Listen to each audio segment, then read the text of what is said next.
What's up, ladies and gentlemen? Thank you for joining me today. This tutorial right here is for absolute beginners and Anime Studio Pro. Absolute beginners. You want to get your feet in the ground, and you don't feel like going to the tutorial section and flipping through the pages. I'm gonna show you the basics, the absolute basics, which is the drawing tools, the fill tools, and the layer tools. The absolute basics. The absolute basics. This video is not for advanced users. Um, I've been using Anime Studio off and on for about 4 years. Started off with Anime Studio Pro 7. Now I'm up to Anime Studio Pro 11, and it's changed a lot. It's changed a lot for the better as far as rigging your character, adding bones, transform point tools. From version 9 to version 11, the transform points tool is completely different. But we're just going to dip into the draw tools, and that's going to be on this section over here. You got this part of your tools: your draw, your fill, and your layer, camera, and your workspace. So the workspace is what you're looking at now. When you do something to the workspace, it doesn't change anything with the animation. It just changed the way you see it. Camera view, use that when you're animating. You want to do a camera scroll across the screen. You go ahead and move your camera. You want to zoom in. That's going to be your camera tools. Your layer tools is going to affect your layers. So these are your layers over here. You see where it says layers? And you got plenty of different layers to select from. You got vector, which is what you mainly draw in. You got your image if you want to import an image. Group if you got a bunch of layers, or a bunch of layers, you want to group them up. A group with selection, which means you could select a bunch. You can hold shift, select a bunch of different layers you already have in your layer section, and put them all, group them in a folder. And when you do it that way, they go into the folder, the order you want them, the same order they are on this. So if this was lined up 1, 2, 3, 4, 5, and I went to select all of them. Let's do it like this. So if I hold shift down to select this, and I hit group with selection, it's going to put them in that folder in that exact order, which is helpful because you don't want your layers to be mixed up. You might have somebody with no neck. You don't want to put his chest in front of his head, and then you don't see his head. So that works pretty good. You got bone. That's more advanced. It's not really advanced, but it's a lot more work into that, adding bones. We get into that at another date. A switch layer is pretty much what it is. You put vectors into a switch layer, and only one vector layer will show at a time, frame by frame. If you want to just do a frame by frame drawing, the old school particle flames, particle layer is it is what it is. Cool thing about Anime Studio, the name of the things in your workspace is what it is. A particle layer is just a bunch of particles. It could be sparkles, whatever. A note is just a note. Audio, import audio. A patch is what a patch layer does is you patch over. You put the patch over two adjoining layers. So if you have say you draw an upper arm with a lower arm, and you still got that other vector layer showing here. I want to show you guys, but that's more advanced. But you got your text is what it is. You just add text. So, all right, and then this is your timeline right here. You cannot draw on when a timeline is above 0. If the timeline is ahead of 0, you cannot draw anymore. I believe the only way you can draw when a timeline is ahead or above 0 is if you're doing a frame by frame layer. We're going to take that back to 0, and we're going to go ahead and choose a vector layer. The only layer you can draw in is frame by frame and a vector layer. It will not let you draw. So if I choose this group layer, all my drawing tools is going to go away. Only thing I can do is work with the layers. So you have to actually be on a vector layer in order to start your drawing. So let's just start with this. We're going to start with our add points tool. So the add points tool is just you adding points is where you're drawing. You got your freehand tool if you have like a drawing pad, which I use sometimes. I just got it. Still getting used to it. But if you want a freehand draw, you know, that's that. With your add points tool here, what it allow you to do is just add points to create your shape. Now you see how it's got that roundness to it? If we go straight up here, you can select sharp corners. Let's go ahead and delete that. So I'm going to select sharp corners because I want these corners to be sharp. What I'm going to do is I'm going to make a heel, just a simple heel. You see how it's checkered out like that? That means you still can change the layer color. You can still change the width of the stroke or what have you. So I'm going to my transform points tool. Transform points tool, it allows you to move a selected point. Alright? So we're going to go over to my add points tool. Go up right here. We're just going to make a simple heel. Go ahead and add some curvature to that. This is our curvature tool right here. It adds curve to it. Right? Got our curve to it. So there we go. We got a heel. Just render it. See how it look? It's just a simple heel, you know. So let's go back over here to our layer. We're just going to label this. We're just going to label this stuff HILL. Right, and this next one we're going to call it sky. We're going to select blue. Go to our draw shape tool. Choose the square. And just put that in there. Now if you notice what I was saying earlier about the way you put your layers together.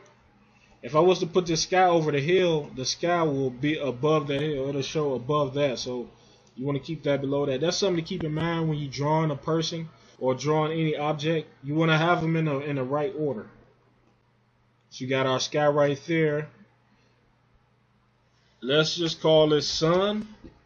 Now, of course, like just think of it as you actually drawing it on a piece of paper. So obviously if I draw the sun behind the sky, it's not going to show. So we're going to go to that, select yellow, draw shape tool, we're going to select the circle. See, the sun is there, it's just the sky is taking up most of my workspace.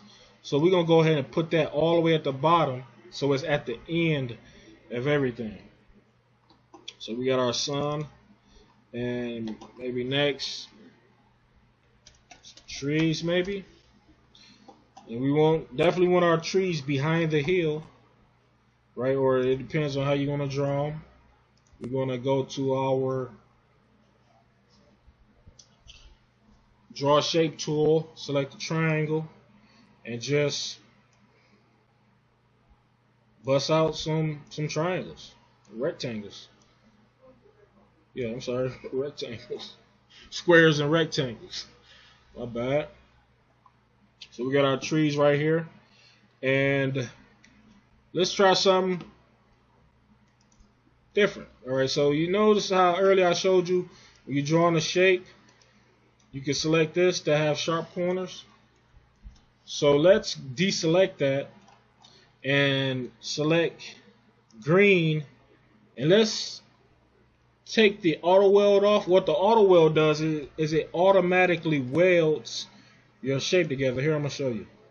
So if we have auto weld selected, and now you combine your last points together or any point together, it's gonna automatically click. Right? Let me turn back on auto weld. You hear that click, and it automatically fills it up. It's good to watch that, you know, depending on what you're doing. because in my case, what I'm gonna do is I'm gonna try to create some leaves on these trees. So I don't want it to auto weld until the end. And this one I'm gonna show you guys a trick. So I'm gonna take off sharp corners. We're gonna turn on autofill. Autofill automatically fills it up. Once you connect them points, once you hear it lock, that click is gonna automatically fill that shape up, and auto stroke is gonna automatically add your stroke, and the stroke is basically just your outline. A stroke is your outline. So with the trees, I'm gonna go ahead and keep autofill, auto stroke on, but I'm gonna turn off auto weld. And I'll just want to round it off. Start right there. Add some points to it.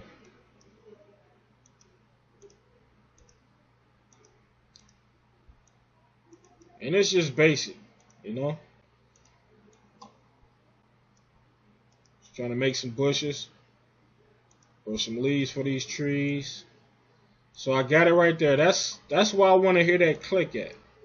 Now here's a trick, and this is what I use all the time. I no longer use the auto weld feature. What I do is you can just hit the space bar. So if you get your point, make sure you have a point selected, because if you don't have a point selected and you hit the space bar, it's going to start your timeline. Because space is also the play button. Right? Space is also the play button. You see how my timeline is moving? That's something you want to watch out for, because you don't want to be deep into an animation and you hit the space bar button trying to add a point and they don't do it. So I'm going to get close without my auto weld on. I'm going to get close to it and hit the space bar, and it's going to close that up for me. So that's it. I mean, that was pretty basic. I mean, of course, the more, just like with anything, the more you use it, the better you're going to get. The more you use it, the better you are going to get. So, alright, so here's another trick. You know what? Let's move on to the fill section. The fill section. We got our select shape. When you hit select shape, it's going to select that shape. So I'm in the trees layer, so it's going to. I could choose to select any of these shapes. Any of these shapes I selected. Now, if you say I made. Now this only works within this layer. Say I've got two shapes within a layer, right? And one's on top of the other one. I want it to be behind it. You go to select shape and you select that shape and you press the down arrow till it goes behind it. Select that, press down arrow.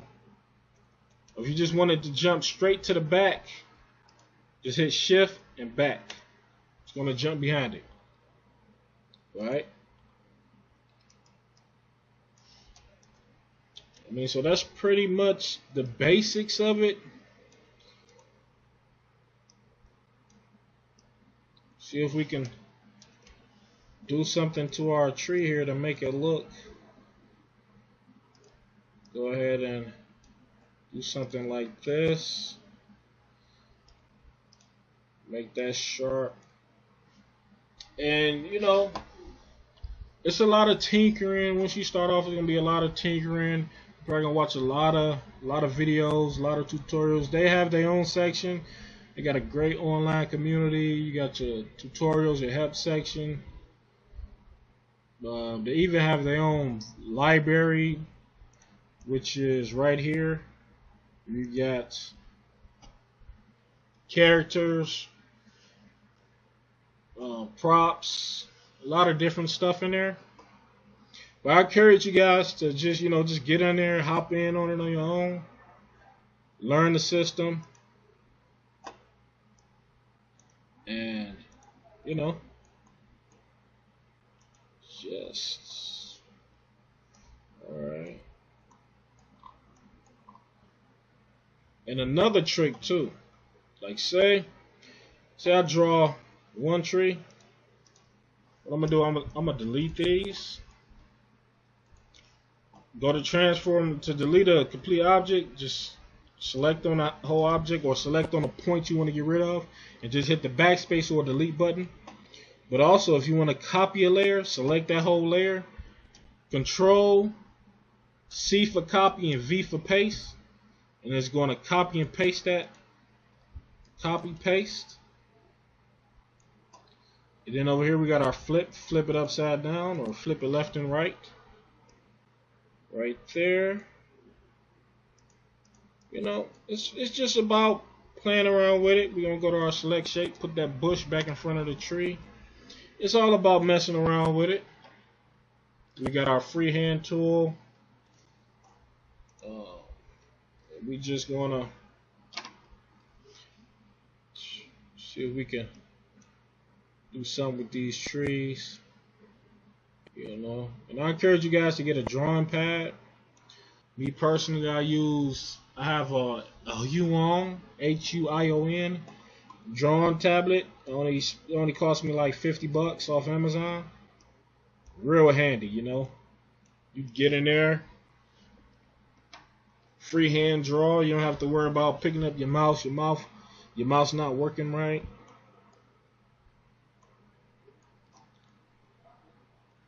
Now I'm just gonna kind of diddle around right here. Let's see what we got here. See if what I can do to this one. We're gonna go to my color points tool. I'm gonna select this point, and if you notice right here, when you first go to color points tool, it's gonna be, that's pretty much just transparent right there. It's no color, nothing. So when you select it, the default is white. So if I was to, my mouse keep jumping. So if I select that and I want to add some color to it, I go up, change that, and if I hit OK, hold up, I didn't select the point. There we go. Alright, so you see, if you change the opacity, if you notice it's like wider, if I go down it's clearer, that means it's pretty much see-through. It's not there. So like I'm gonna turn it to black, and I go all the way up, you can see that darkness come in. So if you want to do like a red sky, something like that, do something with the sun.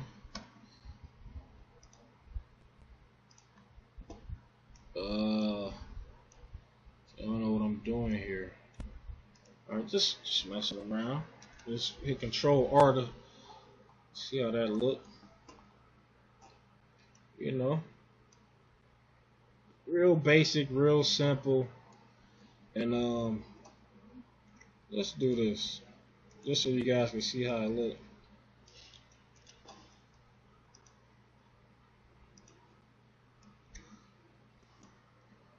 You know what? Let's do this. Let's put this on. I need to go to that one. Right, we need to go to the hill. I want to just draw this. See, let you guys see how it looks to animate. So right now I'm at 0. If I go to 24, 1 second, now select that layer, and now go over to the other side, you'll see how animation looks. It's kind of quick. The further you go out in the timeline, the slower it moves, right? And you can just mess around with it. You know, it's all about getting your hands on it and messing around with it. That's what it's all about. You know, getting your hands on it and messing around with it. They have a physics feature that can help you with basketballs or anything with momentum on it. It's pretty cool, you know. It's a bunch of stuff you can do with this software, and a lot of the advanced stuff I forgot, but I'm looking to get into it. I got a couple ideas I want to get out there, you know. So that's pretty much it. Thank you guys for watching. I hope you enjoyed the video. If you did, comment, like, or subscribe, whichever you feel like doing. Let me know what you think. Let me know what you want to see in the future. Like I said, I knew a lot about this software. Just giving myself a refresher course. This is like the basic of the basic right here. So I'll see you guys next time.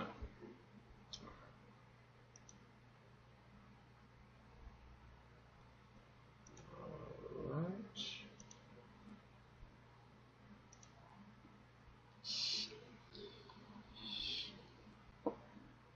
They just doing that for no reason.